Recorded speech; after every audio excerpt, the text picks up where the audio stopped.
Hello everyone, Adrian from Audio Excellence, Louis, Mike, we're together again, whether you like it or not. Anyway, it's been a while, it's been a minute. How did this phrase become popular? It's been a minute. Anyway, we decided we'd like to do a couple of videos today, so this is the first one. It's on the McIntosh MSA5500 integrated amp with the streamer built in. And then the next one, well, we'll go to the next one later. Anyway, I thought what would be interesting is if we compared it to the MA5300 because the electronics are very, very similar. And then we'll get into to see what else the guys might have had a chance to compare it to as well. All right, so here are some specs. The MSA5500 is $8,000 US. The MA5300 is $6,000 US. So it's $2,000 difference, or in Canada, a huge amount more. Especially if the tariff actually happens. Add another 25% on top of that.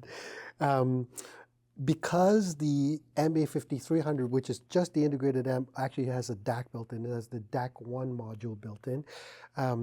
In order to compare properly, I decided let's use the Eversolo DMP A8, which is a streamer, which also has a DAC built in, but you can send the digital signal out by itself. That's $1980 US. And I believe we used the Sonus Faber Sonetto 5 G2. All right. The power is 100 watts per channel into 8 ohms, 116 to 4 ohms, built-in streamer, Roon ready. It's got a lot of stuff: Bluetooth, Google Cast, Spotify Connect, Tidal Connect, Apple AirPlay, HDMI, ARC return. So in other words, you can hook it up to your TV. So whatever you're watching through your TV, you no longer have to listen to those crappy built-in speakers. You can actually go through your audio system now. I think they're fantastic. What's that? I think they're fantastic. Your TV speakers? No. One way you can tell whether your speakers on the TV are any good, if you find yourself constantly turning the volume up just so that you can hear the dialogue, it's a shitty speaker. It's partly because the speakers of TVs have become so thin that you use these very, very tiny, thin speakers that just don't work very well. They're down-firing or backfiring. They're terrible, terrible. It has 2 Wi-Fi 6 antennas, so it's Wi-Fi. It's really quite cool. Ethernet port. I mentioned Bluetooth already. 7 digital inputs, 5 analog inputs, including phono. So most of these specs are similar to the MA5300, except the MA5300 does not have the HDMI ARC return, and that's because it uses the original D to A converter chip system, whereas the MSA5500 uses the latest one, the DA2, which will be interesting when we talk about this later.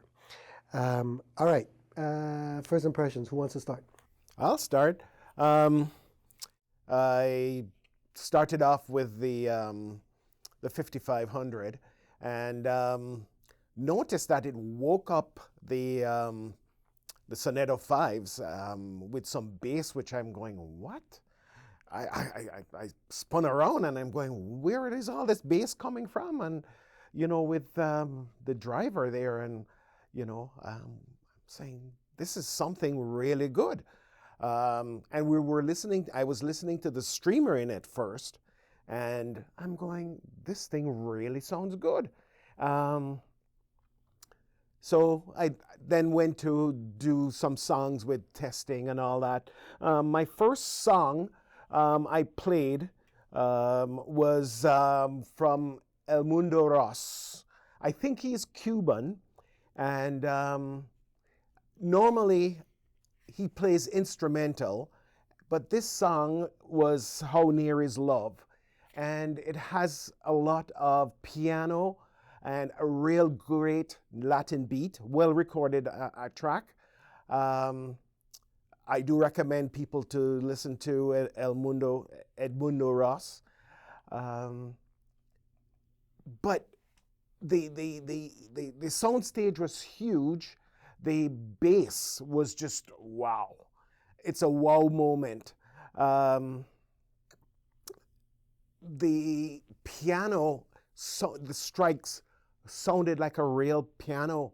I mean, recorded. I mean, a piano will never sound the same live as, as recorded, but it sounded close. So I knew that we were onto something here. Another track I played was Delarice, Don't You Know. That's one of my favorite singers. Just classical voice. I think she's probably one of the best singers in her time. This track, very old track, probably from the early 60s or late 50s. It's very popular. It's probably her best known recording. It just brought out What's everything. It called? Don't You Know? Oh, sorry. It's, I think, one of her favorite, or it's probably her most known I didn't even song. know she was a singer. I had no idea. Seriously. Mike, I'm 20 As years much older as I than you know, are. I know, but I listen to lots of old stuff. I have no idea. Sorry, continue. Yeah, but yeah, she's a fantastic singer. So it just fleshed out everything with that track. Not a great recording, but as I'm more a music guy than I'm a instrument, audiophile. I'm more into the music, so I get into the music. Another track I played was Dame Shirley Bassey, which is a Welsh singer from England. Well, I shouldn't say that. Wales don't like to say English, so I retract. The track was I Don't Know What Love Is. Now, Shirley Bassey, she has a humongous range. I would call her a classic singer. She's even that popular that the Queen always sang for the Queen, Queen Elizabeth. The song itself, she's just showing her range, and she has a huge range, a fantastic singer. The instruments, she always has an orchestra backing her up, and this one was the Czech studio orchestra, and it the violins and everything is just so beautiful, but the interpretation with the 5500 was just amazing with that track. I switched over to the Eversolo A8, and for some reason, I find the clarity in the A8 a little bit better than the 5500, but the 5500 just has the weight. It's just fleshed out, and it's you can hear it, you can feel it with the Sonetta 5s. I also listened to the 5300. There's a slight difference because of the DAC in the 55 versus the 5300. My preference is definitely going with the 5500. Okay. Definitely. Oh, that's succinct. Thank you. That's great. Mike? Okay. Your turn. All right.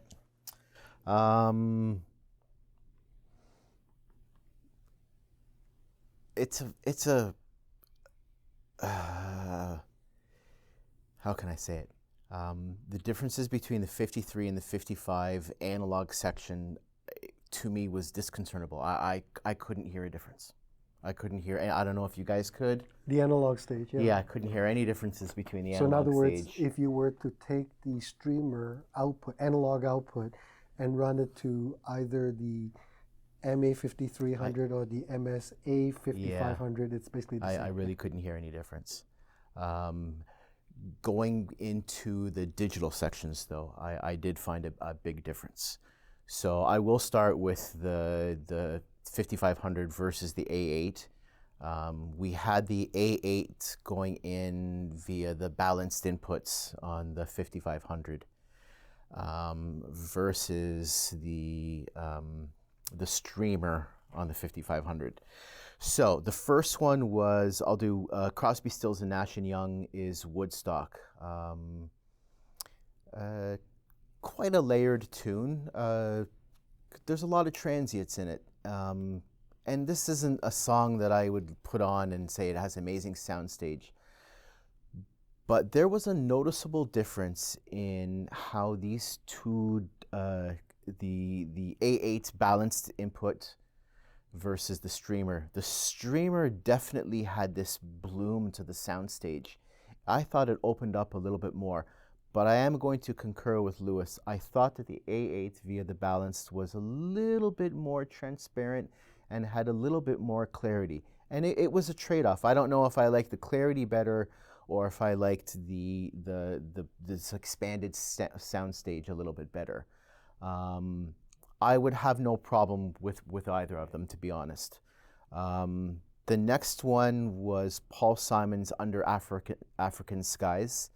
And this song starts right at the beginning. There's this hit on the drum and this very subtle, soft guitar. And with the streamer on the 5500, it smacked. It had this weight to it, this visceral weight to it. And it was a little bit lacking compared to the A8. The A8 was a little bit lacking in that. And the subtlety of that, there's a very soft strumming guitar afterwards, is very subtle. And again, the streamer on the 5500 just seemed to open it up a little bit better, and it kind of disappeared a little bit more. That center image kind of just disappeared. You didn't hear the wall as much as I thought I heard it with the A8 via the balanced inputs. And the last one was Sloop John B by the Beach Boys. It's Beach Boys, beautiful harmonies. It's a nice little ditty as well.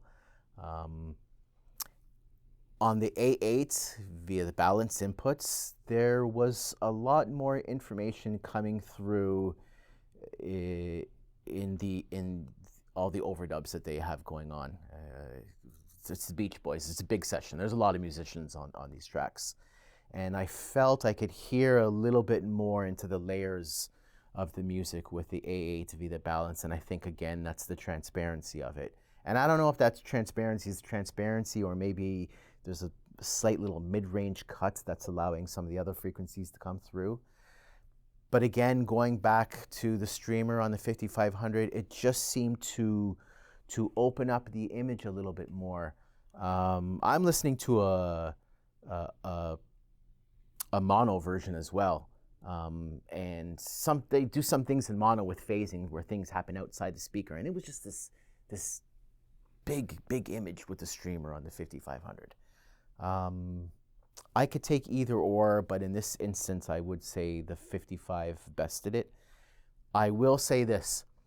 I did compare the coax input on the 53 with the DA1 module versus the 5500's DA module. So is that built on the DA2? Yeah.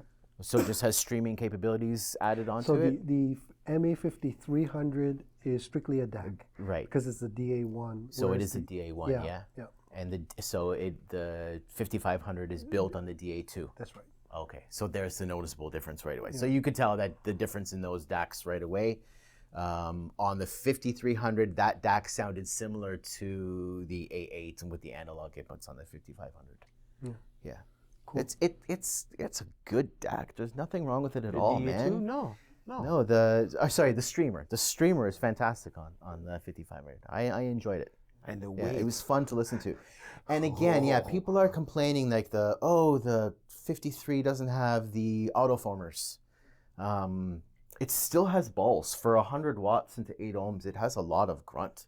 Huge. Like it shakes the room with the Sonetto 5s. Yeah. We had on MoFi 888s. Oh, yeah. Great. We had on... Sold a pair right away. Yeah. We had on the XTF 100s, Martin Logan's. And awesome. and the Sonetto 3s as well. Sonetto 3s. And when the gentleman Sonetto was 1s too. listening to the 100s, the Martin Logan, Yeah. and he said, "Where is this? Because it's a single driver on the 3. Where is this bass coming from?" I'm going, Yeah, no. it's the amp is really, Feel it in the foyer.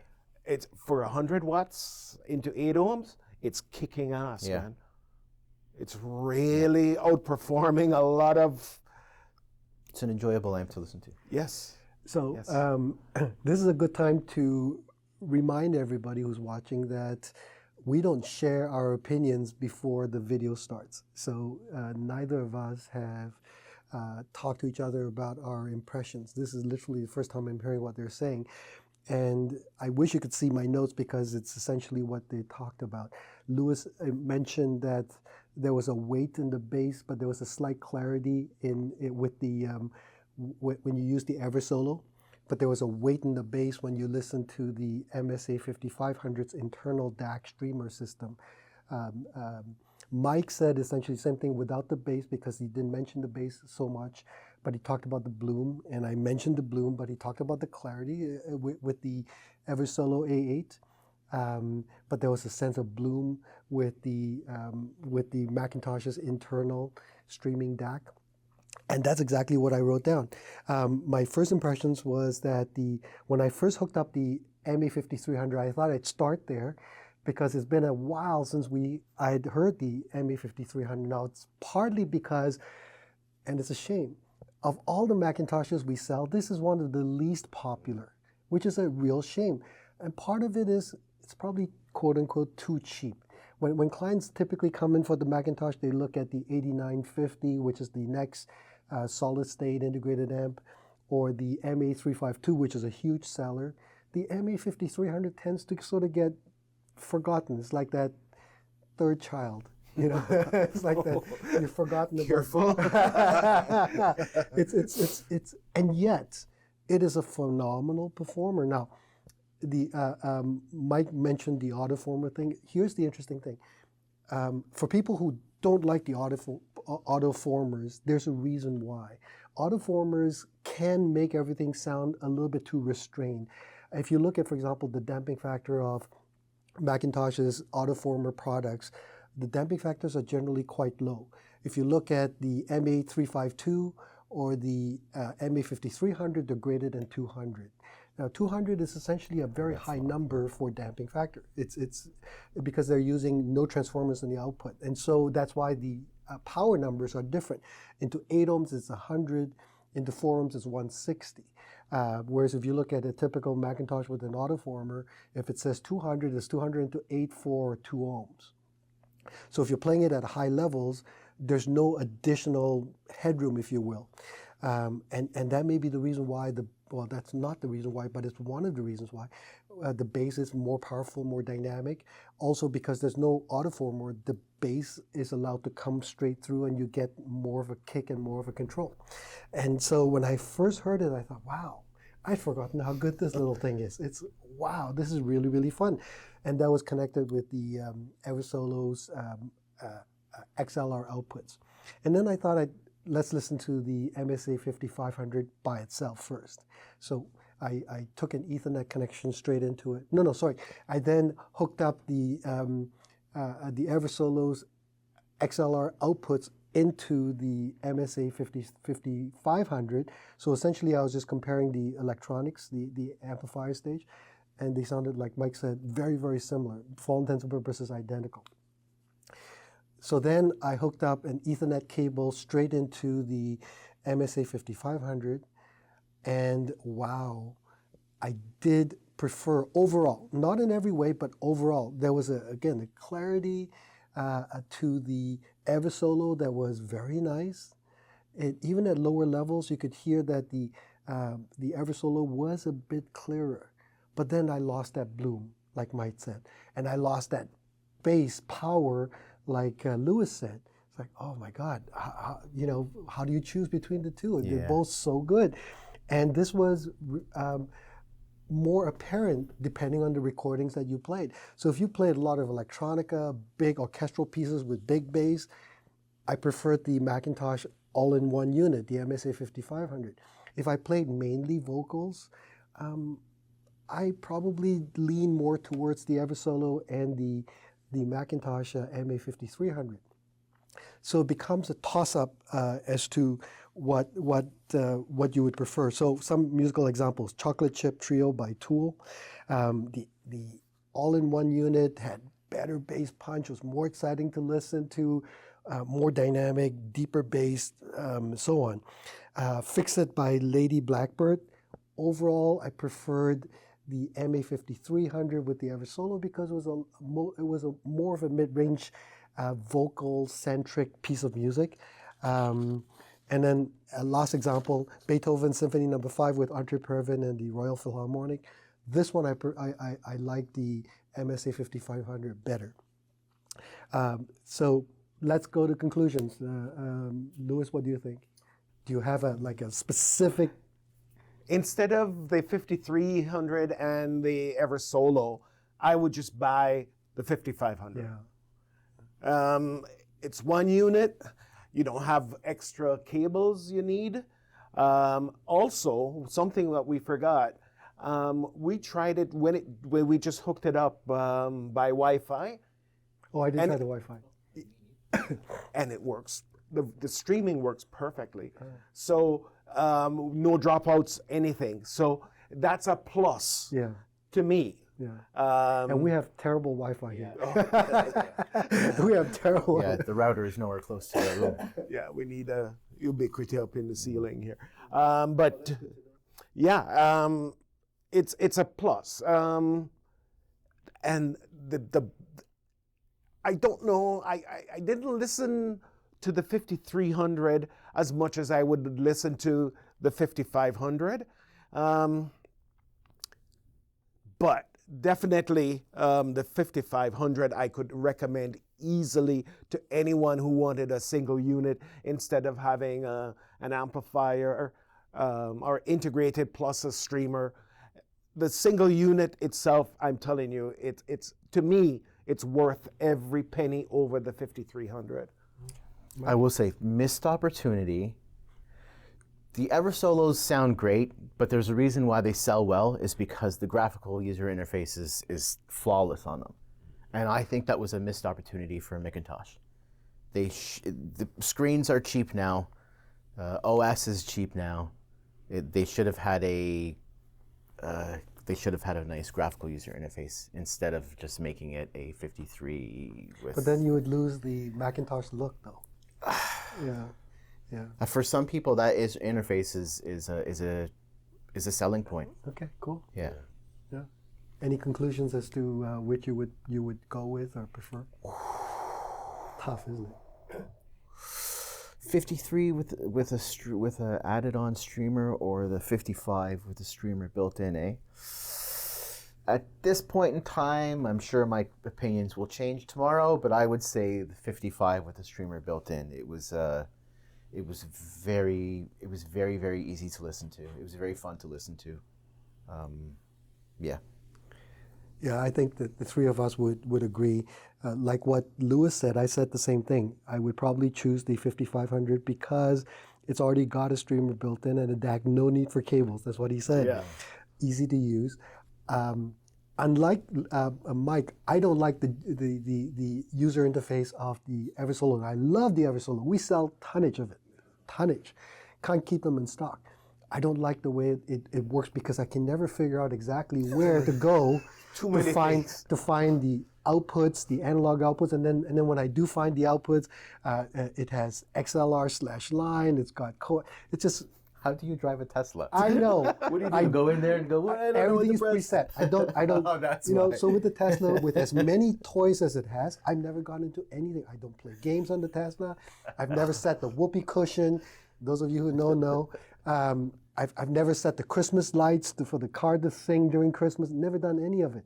So I the old what's his name? Set it and forget it. That's me. I just Rod Popale. Oh, yeah. Yes. Yeah. Him with the spray-on hair, right? Might have to buy some soon. It doesn't work. No, trust us. Yeah, so overall, I would agree. The MSA5500 is a real winner in its price point, especially within the McIntosh lineup. The only other option at this point would be, for example, the MA352, which is roughly the same price as the MSA5500, but you still need to buy a streamer. And a DAC. And a DAC. Yeah. So you know, you don't get a free lunch, so to speak. No. And I purposely chose the Eversolo because it is so popular. It is so good for the money. And so that's why we chose that. Anyway, thank you for watching to this point. I'd love to hear your comments. If you've got an Eversolo, do you like the graphic user interface? If you do, in the comments say, Adrian, you're a dork. You have no idea what you're doing. If you don't, Mike is a dork. Thank you for watching. Love to read your comments. Please add them in the comment section, and we'll see you again next time. Bye-bye. Bye.